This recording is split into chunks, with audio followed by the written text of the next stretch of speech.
আমরা সেই তরুণেরা যারা ফ্যাসিবাদের বিরুদ্ধে নিজের মুক্তি দিয়ে লড়াই করেছিলাম।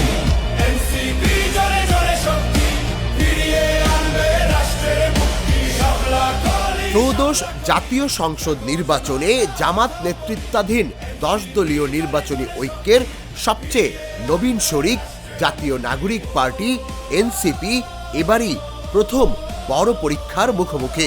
গণ অভ্যুত্থানের নেতৃত্ব দেয়া তরুণদের হাত ধরে গড়ে ওঠা দলটি আসন সমঝোতায় পেয়েছে 30টি আসন। প্রার্থিতা প্রত্যাহার না করায় আরও 2টি আসনে প্রার্থী থাকায় মোট 32টি আসনে শাপলাকলি প্রতীক নিয়ে মাঠে নামছে তরুণদের এই দলটি।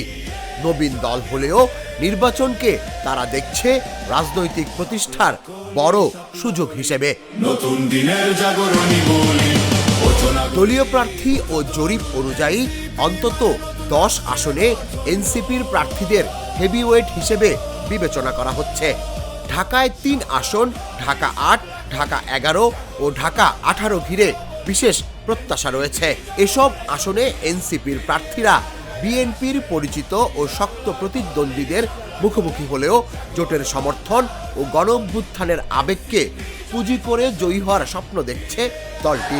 সংবিধানের পাতা লিখবে জনগণ।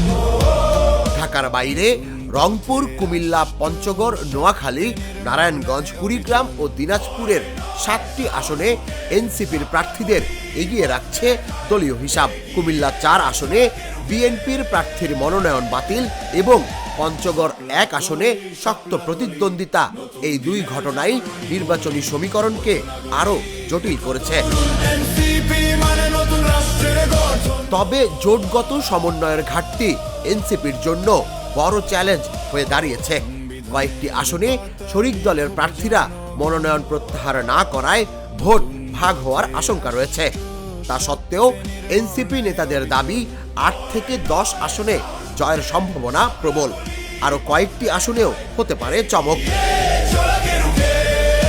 রাজনৈতিক বিশ্লেষকদের মতে গণ অভ্যুত্থানের নেতৃত্ব দেয়া তরুণদের সংসদে প্রবেশ কেবল প্রজন্মগত ভারসাম্যই আনবে না, নীতি নির্ধারণে রাজপথের অভিজ্ঞতার প্রতিফলন ঘটাবে।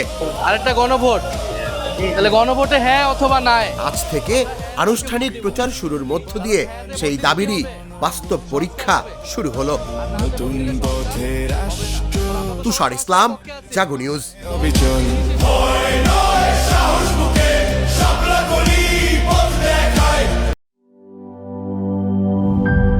নাটা জেলি আর পানীয়র এক অসম কম্বিনেশন ড্রিঙ্কো। চিল থাকতে চান, ড্রিঙ্কো চাবান।